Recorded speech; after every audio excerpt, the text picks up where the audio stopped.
Our next guest is someone I've been trying to get on the show for about a year and a half, ever since around March of last year, when in the European Parliament she voted against a condemnation of Russia after its invasion of Ukraine. So while the rest of the country here was revulsed by the invasion of Ukraine, this particular MEP voted against the againstness. So I wanted to come in here and explain it, but it's taken about a year and a half before that could be possible. And in the meantime, we've had Gaza and various other controversies. So I'm delighted she's finally been able to come here and explain herself, if you don't mind me saying it like that. Clare Daly, MEP. Well, if I'd known such disinformation was being spread about me, I would have been here well earlier. And I have to say, I think it's very unfair for me to have to follow Keith, who was absolutely exceptional, and his spelling is way better than mine as well. So I'm not going to be able to do that. Will I help you that?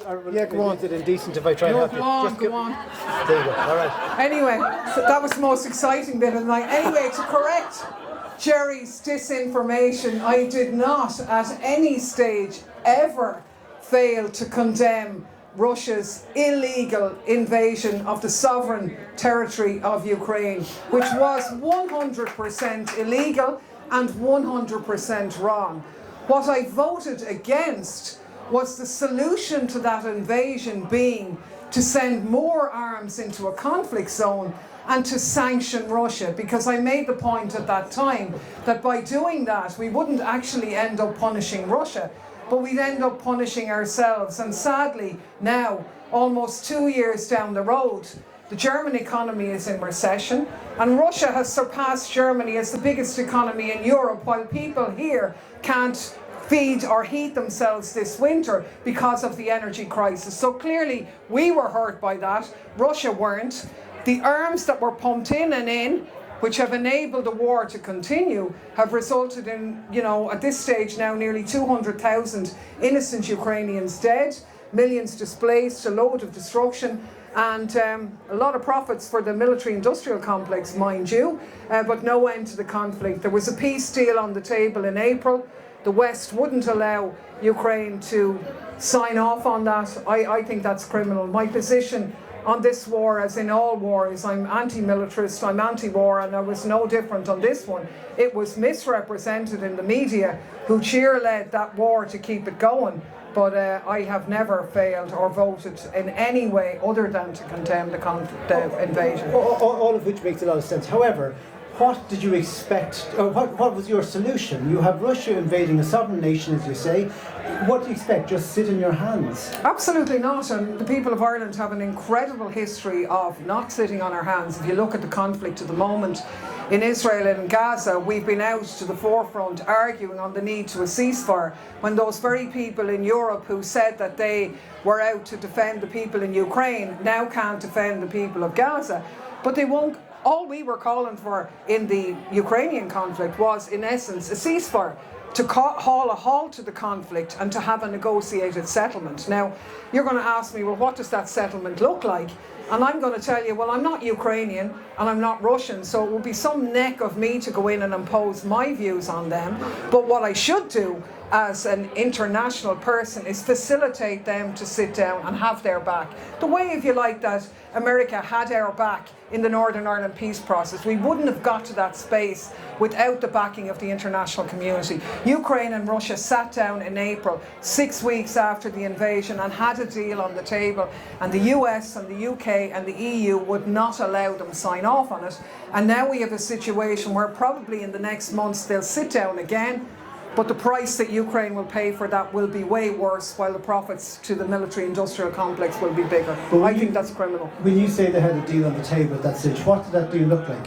What it was basically was, in return for Ukrainian neutrality and non-NATO membership, Russia would withdraw to the pre-February invasion date, so they withdraw from that territory. And then there was an agreement that the invasion and the solution to the Crimea situation, where the majority of people want to stay with Russia, and the Donbass area where there's a very sizable Russian minority and there had been a war on, that would be resolved through a process going on over 5, 10, 15 years. A bit like, if you like, the Northern Ireland peace process. We reached an agreement. 17% of the island of Ireland is still under British rule, but we outlined a process whereby Ireland could become united if certain factors happened, and that was the process, that the issues of the Donbass would be led by, you know, maybe referenda or whatever, or that type of process that would involve the people. It would have to involve the international community as well, having the back of Ukraine, really, because they can't reach any deal without that. But when you find yourself in such a significant minority, I think were you one of 12 MEPs? Yeah, 13. 13, and how many MEPs are there altogether? 705. So whatever the math is, we're talking about a very low percentage of MEPs, who are, I'm sure, democratic, intelligent, no fool type of people. When you find yourself in such a significant minority, you have to ask yourself, what's different? Am I smarter? Do I know something that all these people don't know? Or why is it that they're all voting one way and I'm voting a different way? Well, I suppose you could look at it. I was one of 20 people who voted against the resolution on Israel, which correctly condemned Hamas, but failed to in any way blame Israel for its actions at all. Not a single condemnation of Israel, not one line. So I was one of 20 people then. And I haven't seen the Irish media going, oh, what sort of a freak are you? You're completely embarrassed in Ireland that you're out in a minority. People understood the position that we took, that while absolutely we had no truck with any terrorist action against the innocent citizens of Israel, that in no way legitimised what Israel did afterwards, or indeed that it didn't come out of nowhere, that there was a history of subjugation of the people of Palestine and of Gaza by the apartheid state of Israel, which, if you like, this was a blowback to. So being in a minority doesn't make you wrong, and actually a lot of MEPs came up to us at the time and said they fully understood our position, but they were afraid. They were afraid because of the massive media onslaught that basically said anybody who argued for peace was a Russian apologist. We had stickers put on our office calling us Putin puppets. People had their houses attacked who were in that group. That's a frenzied mob behaviour. It's not a critical analysis of your position at all. And when wars happen, that's what happens. Good sense and, goes out the window. People behave badly. The war in Iraq was, it was weapons of mass destruction. We had to get Saddam Hussein. That's what it was all about. Then afterwards it turned out that wasn't what it was about. I'm anti-war, and I find there's some neck of politicians here who've spent all their political life supporting other wars by allowing Shannon Airport by US troops going to Iraq and Afghanistan, somehow claiming that I'm a warmonger when they're the ones who've actually done actions in war. All my life has been as an anti-war activist, and like most of the people in most of the countries of the world got that. They didn't agree with Russia either, but they weren't going to pretend that this was the first invasion or that it came out of nowhere, because I've been at meetings in the European Parliament where the head of NATO has come in and he has explained very openly that the reason for that war, it wasn't that it was unprovoked, it was definitely unjustified, but it wasn't unprovoked. NATO provoked that conflict. We have that out of the mouths of the Secretary General of NATO, and expected the people of Ukraine to be a proxy army for their war against Russia. I think that's absolutely reprehensible, and I was never going to go along with that. And if you like, sadly, and I take no solace from this at all, the ground has changed. And the more recent votes now are much more in our favour, and the tide has turned, and people in Ireland and other people have changed their view, or have seen through the fog. I think that's tragic that it's happened at the cost of so many Ukrainian lives and the destruction of their country. But the truth is beginning to emerge now, and hopefully that will be used to facilitate peace. A pity it couldn't have happened sooner rather than later.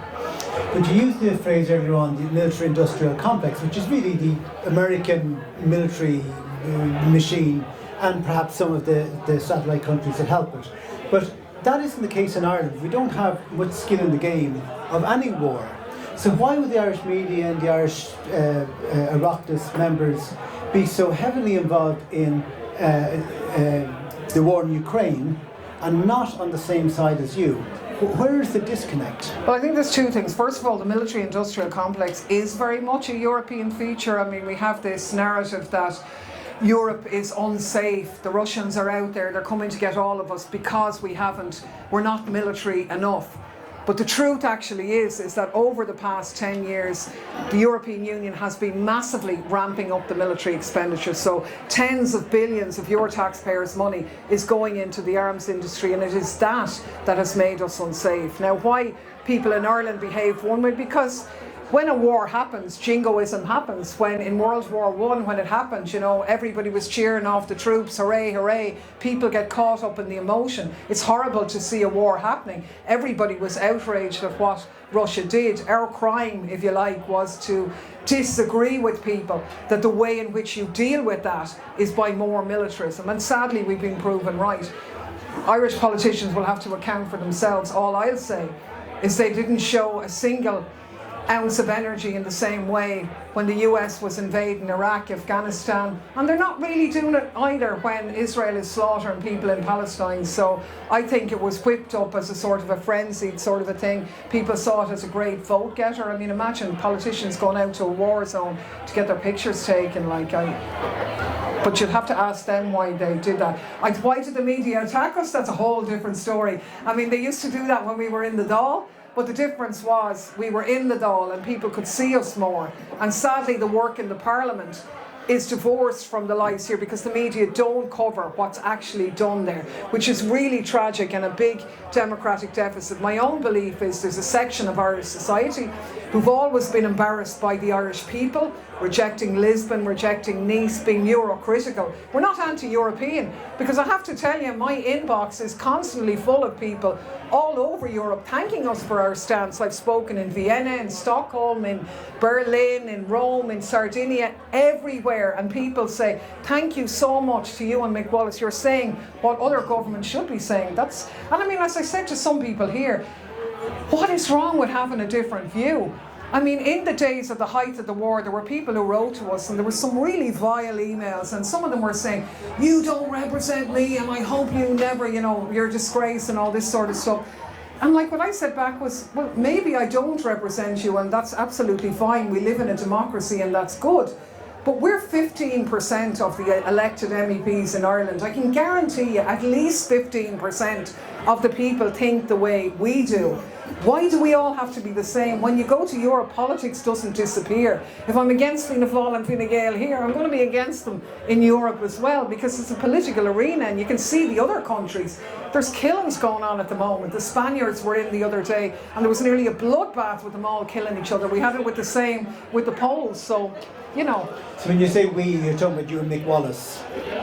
You're like a two-person party. No, well, I said we. I meant we in the European Parliament have had them in and they've been all killing ourselves, but they've been killing each other, I should say. But just get back to Mick. Say, are you like a two-person party? Well, we have a registered party, so we are in a group called Independence for Change. We have a podcast called I4C, which is our abbreviation. I4C Trouble with Daly and Wallace. Which gives you a little pun there, but it gives you an account of what goes on in the European Parliament, obviously from our perspective. But everybody's opinion is from their perspective. What's wrong with that? Like, isn't critical thought an exchange of views? It does not mean that you have different opinions. And isn't it great that we can express them and listen to each other, and maybe I agree with a bit, or you agree with a bit, or we disagree? Isn't that what democracy is? And sadly, Europe, in the so-called quest between authoritarianism and democracy, is becoming incredibly authoritarian, where you can't have a different view. Just to be for peace deems you're a Russian bot, you're a Putin puppet, but they've never been able to find a single line anywhere of support from me for Putin, because there is none. I've never supported him. Why would I? He's a right-wing Russian nationalist. That's not my background, and a lot of it is ignorance from the media here as well. I hope you don't mind me asking a personal question. Yourself and Mick Wallace, is that just a political partnership, or is that a romantic partnership? That's a very personal question, which my mother wouldn't even ask me, so that's your answer to that. We're a political partnership, yeah. There's some neck now. My job is to channel the questions that people would like to ask. So the next person who asks that question is getting thrown out the door. Okay. I've forgotten what I was going to say next now. let's get talking about Israel again. So, since, as I explained in the intro, I did want you to come in about a year ago because Ukraine was a big story. And it's no longer a big story. In fact, you'd almost get the impression that Ukraine has been solved. It's kind of off there in the corner because something awful has happened in Israel and Gaza. And once again, do you find yourself in the minority on that issue? Oh, totally. In the European Parliament, we're in, it's utterly frightening. And I suppose the ironic thing is people in Ireland find that hard to comprehend now, but I'll just explain when the atrocities happened on October the 7th. The European Parliament, you all know Ursula von der Leyen went to Israel. She said she was going to stand with Israel now and in the days to come, even as those days to come emerged in the way in which they have done, an absolute genocide and slaughter of innocent civilians in Palestine, particularly women and children. The European Parliament then had a solemn vigil. Now bear in mind, this was about 3 or 4 days after. And the Israeli ambassador was there and the Israeli flags were flown, and we wrote to the president. At this stage loads of Palestinians had been slaughtered as well, and we said please absolutely commemorate the innocent Israeli victims, but please include the Palestinian ones as well. Not only did they not do that, but in her speech the president said that this was no time for whataboutism, that in condemning the loss of innocent, we can't talk about anything else. So they said it was only about October the 7th. So we went back afterwards and in the 46, 47 days thing and said, okay, can we now have one for the Palestinians? Absolutely not. They have still not replied to that.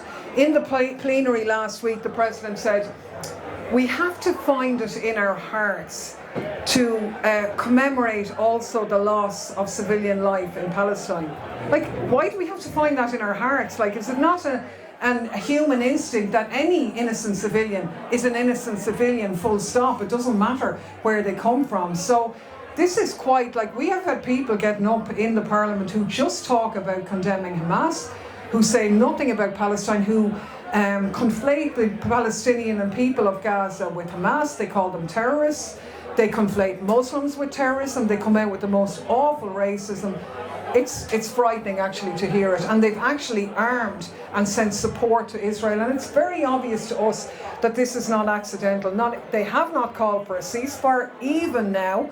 So this truce arrangement is just facilitating and allowing Israel clear Gaza. That's what they're doing, and they're doing it with the complicity of the European Union and the US. It could not happen without them. It absolutely couldn't. It's shameful. I think a lot of people are, well, obviously we're all devastated by what we see, but a lot of people have found they've kind of lost their compass. They're shocked, like, that the European Union is doing this. I'm not shocked, because they've always supported Israel's crimes, and Ursula von der Leyen in particular has been moving the Parliament in that direction and the institutions. But again, I'm going to come to the why part. I can understand why America supports Israel. It's to do with the strength of the Jewish lobby, right?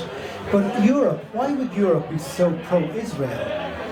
Well, I think it's divided, right? I mean, I think people say, oh, Ireland has been the best on Palestine. Actually, the Belgians have been really good, better than Ireland even, and Spain has been very progressive as well. But the big players in the European Union are Germany. They have their German sort of Austria and that as well. Now, is it guilt because of the Holocaust? I don't know what it is. If it is, that's shameful, because you said the Jewish lobby in America. Actually, this could cost Biden the election, because one of the significant things out of this is that so many Jews have broken with the Zionist project and saying, not in my name. And that, I suppose, is the hope for a solution, because there is no military solution out of this, no more than there's a military solution to the conflict in Ukraine. So when people do sit down for a resolution, the fact that so many Jews have said not in my name is so important, you know. But I think Europe, I mean, I don't know why they're so bad. They're so bad. I know that historically anybody who criticised Israel was accused of being an anti-Semite, and nobody wants to be accused of being an anti-Semite. How do you react when you're described in that way?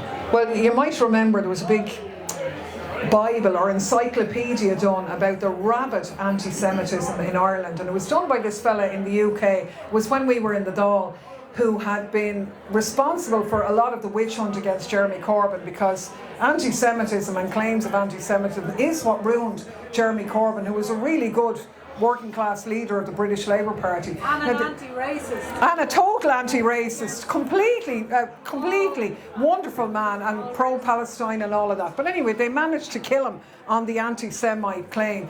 Then they tried to bring that same guy tried to bring that into Ireland, and he had these dossiers of all these Irish anti-Semites. Sure, the whole of the Dáil was nearly in it, like all of Sinn Féin, we were all in it. Good few Fianna Fáilers thrown in. So it was ridiculous because Irish people know that in criticising the apartheid state of Israel is not being anti-Semitic, it's being anti-Zionist, and it's completely different.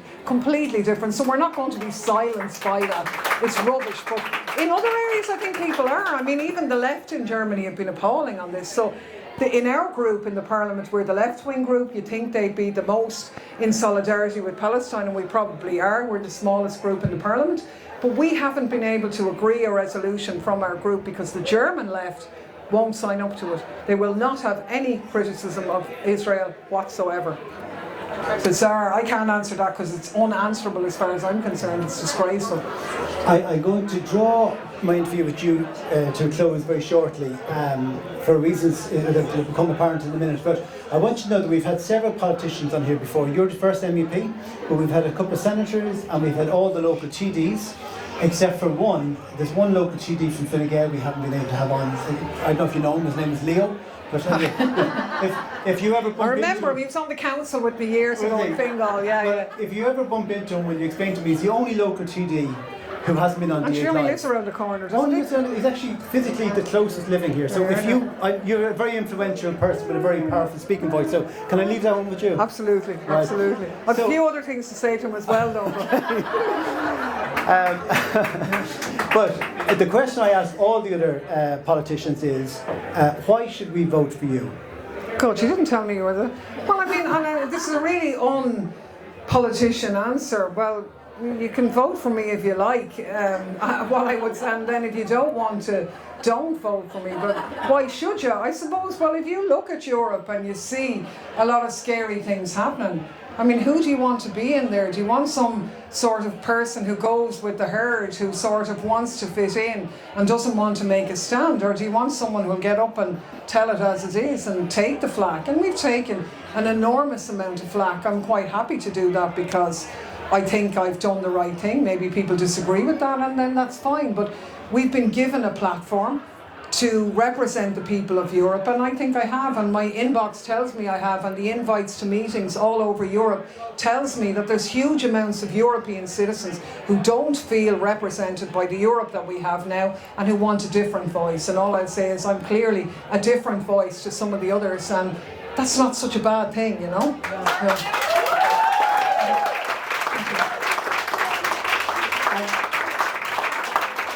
I know you've been a councillor as well, but you have been a TD, you are an MEP. Which do you find gives you a greater platform to be an activist?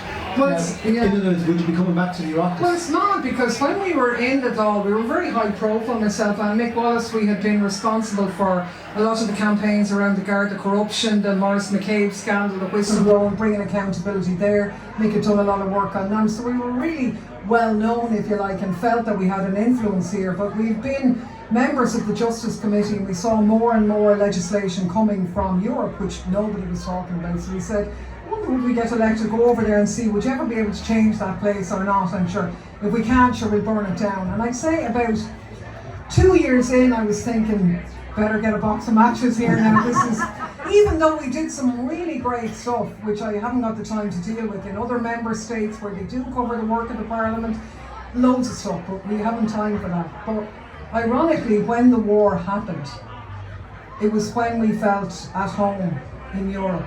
And that might sound bizarre because I'm 55 years of age, I'm 35 years a political activist, and I never experienced the abuse and the misrepresentation and the vitriol of my views, demonisation, like people going, they've gone over there, they're total crackpots. And when that's said enough, it absolutely sinks. So I've never been subjected to anything like that. But I also never felt our place was ever more important, and we have communications the length of your arm from people all over Europe, actually people around the world. There was a Fine Gael minister who had been on a delegation to Africa, and he texted me to say, I'm down at a meeting here in Rwanda, and all the lads here want to know is, do you know Clare Daly? He said, because they follow your speeches. He said, keep up the good work, and he will remain nameless, but it's amazing. Our voices have reached the whole world, and all the time you'd be surprised when people say,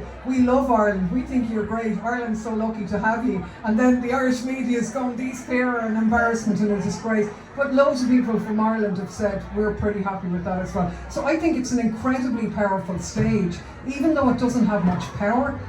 It's incredibly powerful. I mean, as I say, we don't have time, but the work I did in the Parliament resulted in me, I became quite famous at a certain stage in Bulgaria, and the government of Bulgaria opened up the Ministry of Culture for me to present a report we did on the rule of law in Bulgaria. We were on the 100th day of their street protest. They asked me to address them because they thought I was the best voice in Europe when their own politicians let them down, but you never heard that in the Irish Times either. So.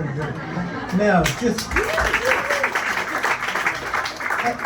as you all know, the remit of this show effectively is Dublin 8, Dublin 10, Dublin 12. We're unashamedly parochial. It's an introverted, inward-looking group.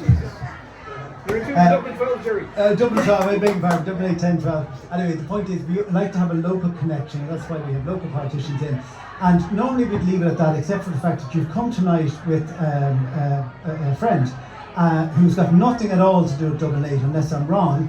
But at the same time, he's got a very interesting story. So I thought maybe just for about 2 minutes, maybe you could tell us. He is an amazing guy. Now he's itching to come up, although he told me in the car that the last time he talked with somebody, he talked for 4 hours. So I strongly don't recommend it. Well, we might go to 4 minutes. 4 minutes or two. Will you introduce who he is? He's Mansoor Adayfi is his name, right? Mansour is from Yemen. And when he was 19 years of age, he was picked up in Afghanistan and sold to the US as an Islamic terrorist and spent 14 years being tortured in Guantanamo. He's never faced any charges, he's never been involved in any political activity or anything like that. Since he was released in the Obama years, he has written a book, Don't Forget About Us Here, in relation to the people who remain in Guantanamo, 16 of them cleared for release, never guilty of anything. This was the last response to the war on terror. We round up innocent Muslim men, bring them to a part of Cuba, torture them, and then nothing. So we had an event in the Parliament where we had representatives of the American legal teams who helped Mansour and others. We had detainees, we had the UN Special Rapporteur, representatives of the families of 9/11, all saying, not in our name, but he's unbelievably brilliant. He's in Ireland for a couple of months now because he's kind of developed a bit of a graw for the Irish, and he's doing a book launch tomorrow of his book signing in Connolly Books, and he's going to speak in a lot of schools and places around Ireland in the next few months. So maybe, Mansour, would you come up and maybe say a few words, please? Hello, everyone. Hello. See, he let was me talk, even please. You have been talking for years. Rest. I'm attacking the surprised person. the Americans didn't kick you out sooner. First of all, I would like to welcome you all. It's an honor. It's an honor. It is an honor. It's an honor to be here tonight. Thanks to our hero, Clare Daly. She's the reason I'm here. And I would like to say first to the young boy who was here, you are a hope. You are not stone boy. You are real hope. And you are champion. Secondly, I would like to say to the Irish people one thing. We love you guys. And the first time I encounter Irish, example, I was in Guantanamo in 2002, I was 19 years old. So we're talking about the hunger strike. Like, what hunger strike? They said Gandhi and the Irish guys who did hunger strike. So I wonder, like, inspire us to get hunger strike. Secondly, I would like to say the question, why should they vote for her? The question is, why don't you vote for her? The reason. Really? And I'm speaking on behalf of Arabic and Muslim world. Clare Daly, Mick Wallace, our heroes. They speak on behalf of humanity. They speak on behalf of justice. We came from oppressed countries, societies. I can tell you, we get a lot of messages and letters from people from prison, torture from Guantanamo, speaking about her and Mick Wallace. And you are so happy to have people like that who challenge all kinds of policies, who speak the truth. You've got 10 or later. Tell me in a minute and a half what it was like to be in Guantanamo for 12 years. Oh, in Guantanamo, it was fun to be there. Just torture, abuse, hunger strike, abuse anyway. I mean, I was sold to the CIA age of 18 until 19, the black side. Transferred to Guantanamo, torture in the worst way. Let me just ask you about that, because Claire said the same thing. You're actually sold, as if you were just captured and sold. Surely you were doing something. Yeah, we were doing a research on Islamic group, Al-Qaeda, and the Taliban, and so on. I was part of that research group. And when the American invaded Afghanistan, American airplanes through leaflets offering a large bounties for anyone who would bring Arabs or foreigners or Taliban or Qaeda. So the more you told them, the higher the person, the more you got. I was sold to be Al-Qaeda commander, 9/11 insider, middle-aged Egyptian, and they would bet hundreds of thousands of dollars. And my own country intervened and sent a letter on my behalf because I used to work in German and Dutch embassy in Yemen as security guard. But that doesn't matter. As long as you're in the orange suit, hooded, cuffed, they use Guantanamo, and Guantanamo was created outside of the law, outside of justice, outside of our humanity. So Guantanamo is the most secretive prison in the world and the most expensive one. So when you hide the truth, when you keep it secret, they can frame any narrative. They sold you their own narrative.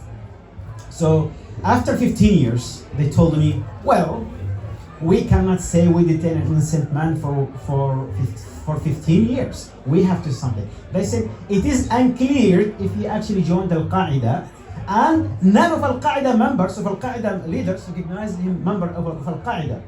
So basically, my story, it is only one of many stories. And based on the US government document by ACLU, that 86% of the prisoners of Guantanamo were either mistaken identity or sold for bounty money. And tomorrow we have a book signing at Connolly book. Please read the book and you understand the Guantanamo story. That book, I wrote it at Guantanamo while imprisonment, while it's chained to the floor, shackled, only 103. And it covers 20 years of Guantanamo history. And I challenge the US government until now, if they have anything against me, I am ready to stand before your justice system and face justice. And I can't let go until we have justice too. We must see accountability. Because without accountability, there is no guarantee Guantanamo won't happen again. Go ahead. You're the first Yemeni person I've ever met. You're lucky. I don't think I've ever met somebody from Yemen before, and I certainly haven't met anybody who was in Guantanamo Bay before. So it's a real honour to meet you, and I'm sure a lot of people really appreciate it. Thank you so much. But at the same time, I'm going to have to cut you off. Yeah, I know. Thank you for being there, and I don't know how you can manage to smile and be so jolly after what you've been through. Folks, Mansour and Clare Daly, we're going to take a break for 15